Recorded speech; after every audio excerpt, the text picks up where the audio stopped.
Vieš, že niektoré látky v suplementoch majú dve tváre? Pomáhajú telu, ale zároveň pomáhajú aj stabilite samotného produktu. Jednou z nich je inulín. Funguje ako prebiotikum, živí prospešné baktérie v čreve, podporuje mikrobiotu a zlepšuje vstrebávanie minerálov, najmä vápnika a horčíka. Technologicky sa využíva na zlepšenie štruktúry, stability kapsúl a viaže vlhkosť, aby sa účinné látky udržali dlhšie aktívne. Inulín je spojením biologickej funkčnosti pre telo a technologickej úlohy pre kvalitu doplnku. Hoci niektorí výrobcovia využívajú inulín v malých množstvách, často pre jeho technologické opodstatnenie, v skutočnosti má omnoho väčší potenciál.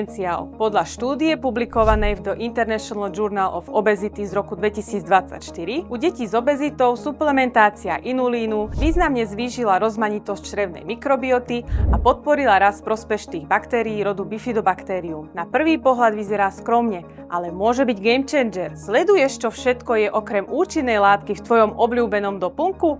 Napíš mi o tom.